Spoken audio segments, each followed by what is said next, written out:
Have you ever been in a high stakes moment and all you could focus on is the space, the silence, not the outcome, not the words, but what was going on in between? There's power in the pause. Stay with me, don't fill it. I'm about to show you why silence may be the most influential thing you don't say. Welcome to How to Get What You Want. This podcast is for driven women ready to claim their goals and navigate their careers with clarity and confidence.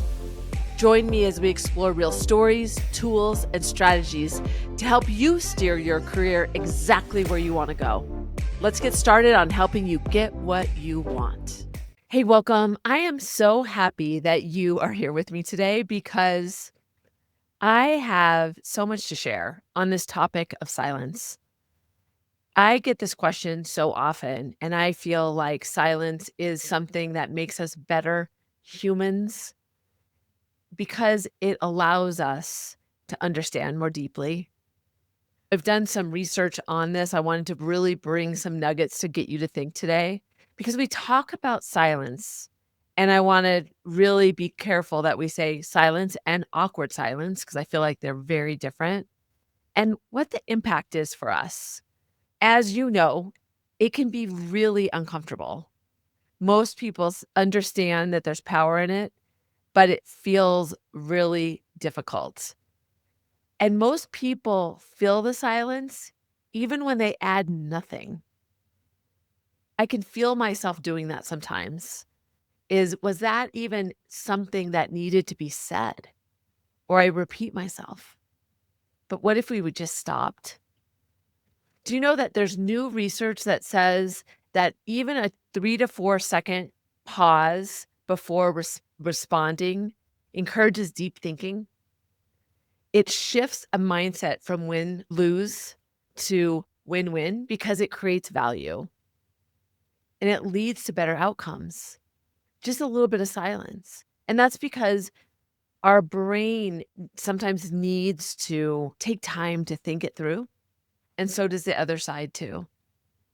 It's really a deliberative practice that's valuable. And it doesn't just matter in negotiations, it happens in every day.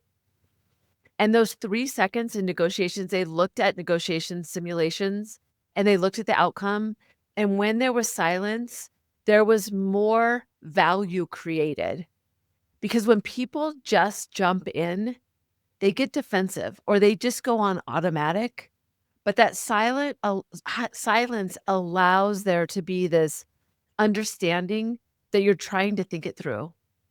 Consider that. Like there's research that proves that silence can help everyone feel connected. It can build trust and it brings better outcomes because our brain is able to take a breath, to think, and so that can create value. I just think that's so fascinating to me that happens because silence interrupts our automatic thinking, and sometimes our automatic thinking is a fixed pie, a sum that is stuck.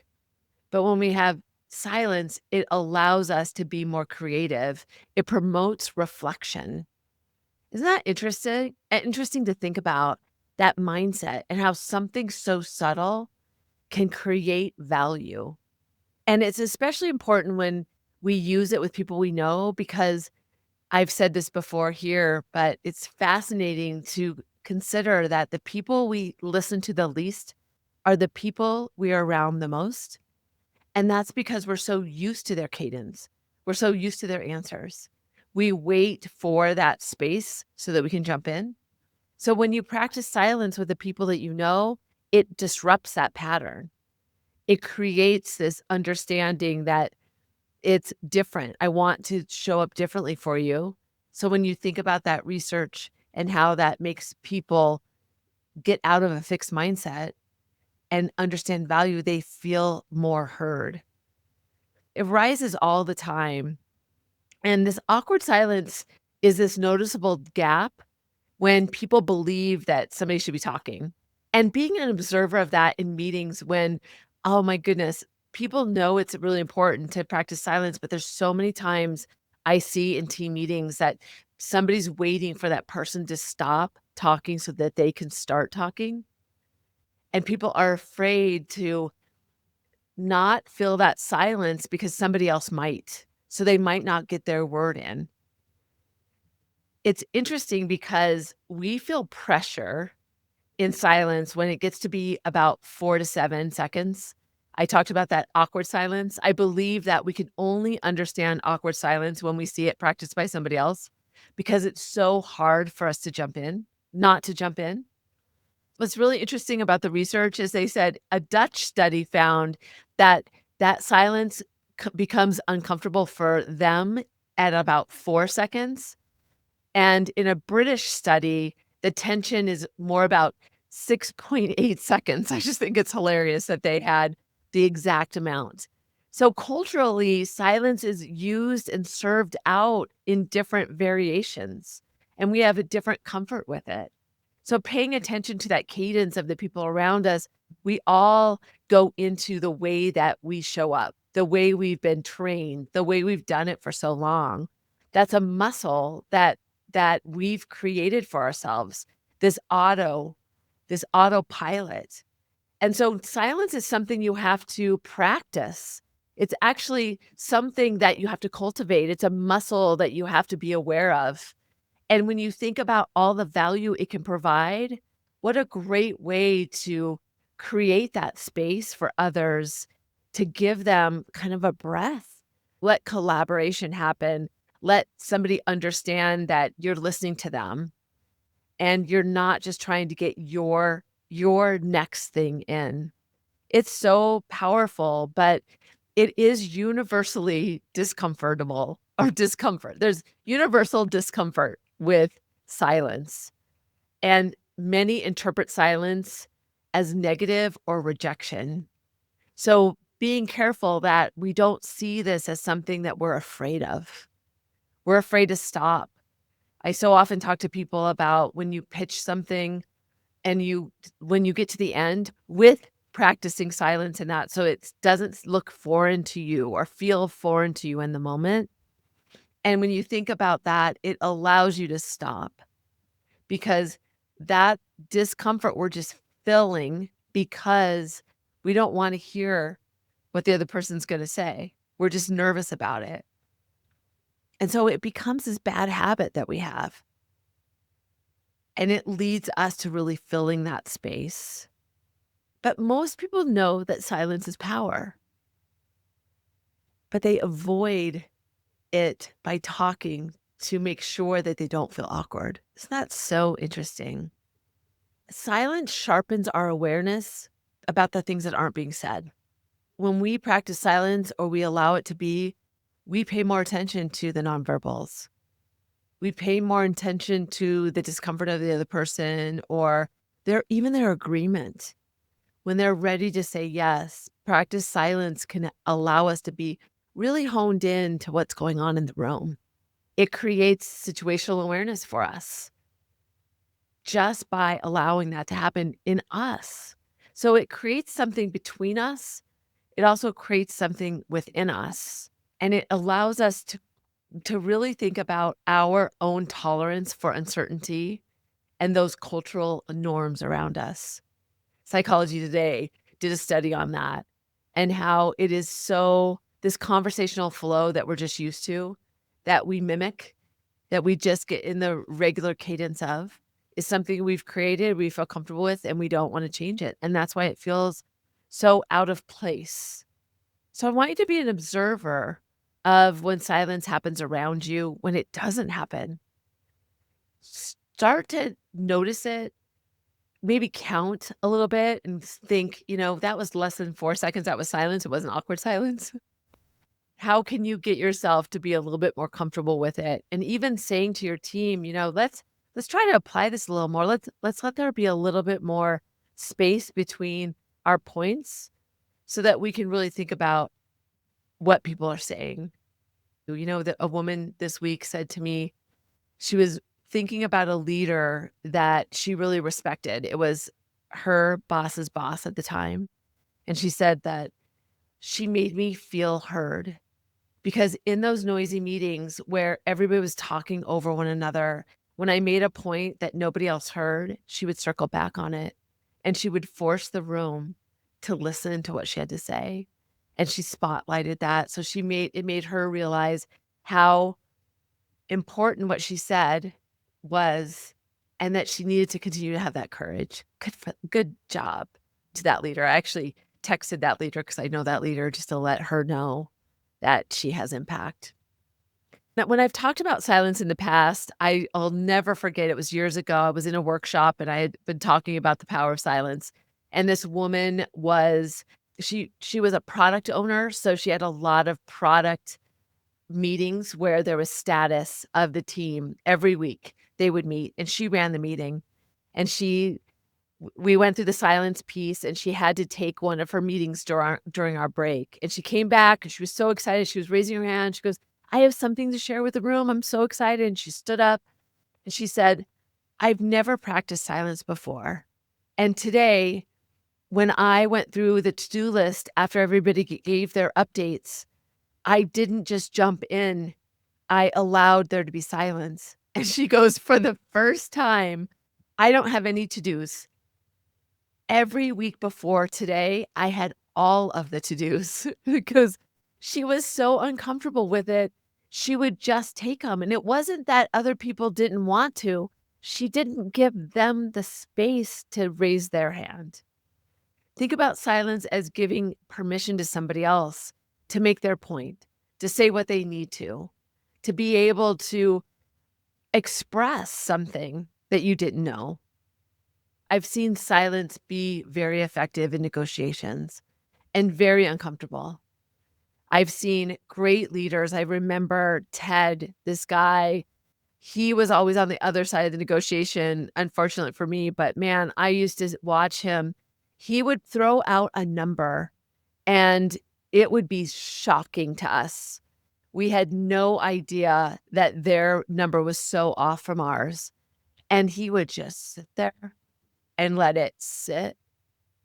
And somebody on our side would always interrupt the silence. You know, they say in your mind, the first person to talk loses.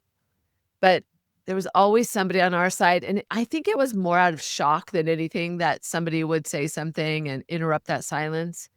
But it was so effective because even in those moments when Ted would throw out that first number, we would rationalize why he was right instead of not filling the silence and saying, "Wow, that is really off."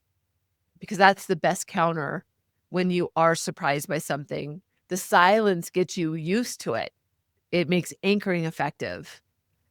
But if you're able to fill it right away with a really smart response, you can counteract that anchoring. But in those moments of silence, something happens in our brain. It's very powerful. So I want you to think about this differently. When I looked at all this research, I always knew that silence was powerful. I understood that it it was a nervous reaction to sometimes that made us fill the space, which allowed you to hear what was in the mind of the other person because they said too much. But I'd never really thought about what happens in our brain, what message it sends, how it helps to bring collaboration. It allows people to be thoughtful. It changes the mood in the room. Silence has so many attributes beyond just making somebody uncomfortable to say something they don't want to say. It's really powerful. So I want you to think about, how can you interject silence more often in everything you do?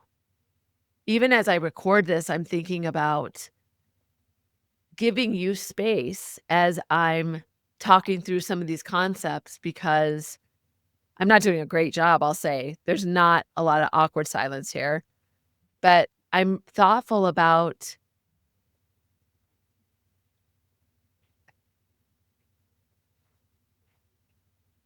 having silence so I can choose the words that I want to instead of allowing filler words to take over because I want to fill that silence. Even when we're in a place where we're recording something, it's powerful to allow your brain to have time to process. So silence isn't a trick, and growing comfort in it and making the quiet something that you choose can bring power, confidence. You know, people that practice silence, the perception of them is that they're confident. I sure feel that way about people who are more introverted than I am. They intimidate me because they sit in silence. So I've seen that myself. So I want to challenge you to think about how can you integrate silence? You can start at home by interrupting those regular programming that happens when you get home and you're checking in for the day. Even the questions that we ask are so just by the script that we're used to. How can you share silence in the moment? It actually says research shows that mutual silence strengthens intimacy. My partner is an introvert, and I've learned that power of just sitting there without saying anything. I didn't understand the value of that, but I certainly see that fact that research shows that mutual silence increases intimacy, just being in the presence of somebody else. So how can you do it at home? Then think about one-on-ones and staff meetings. When you ask a question, what are your thoughts? Stop, pause, and pause beyond that first person that answers, and pause after they give you the first answer. Let there be some space after you're done talking and after they're done talking. So you give them the grace to continue on if they need to. How can you interject that? And you may have to really be thoughtful before you walk in to think about, I'm going to ask this question and I'm going to make myself count to 4, count to 5, count to 7, and start to get more comfortable with that.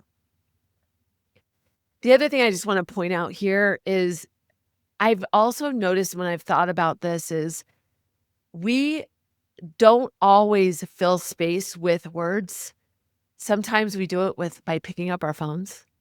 When there's silence in a conversation, you know, that sounds really bad, but when I'm in a meeting and I'm not like tuned in to exactly what's happening, I do have a bad habit of like checking my phone.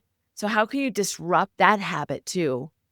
Don't fill the space by looking down at something else. That's showing the other person that you don't care or that you're more interested in something else. So how do you stay connected in that silence? So it only counts if you're really looking at the other person, not being distracted by something else. And then, of course, in a more formal setting, especially in high stakes, how are you going to apply space and silence right after you make a point, right after they make a point? When you're presenting, how can you think about the flow?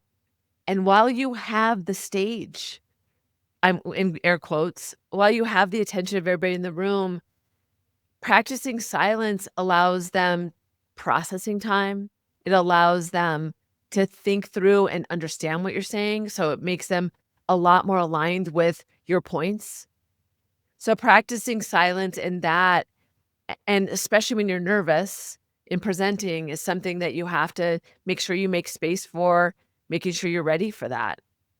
Again, the research, it was Harvard and MIT that looked at demonstrating silence fosters reflective thinking and collaborative outcomes. So when you're presenting, you never know what's going on between those ears of the people in the room always. So allow them that processing time before you go.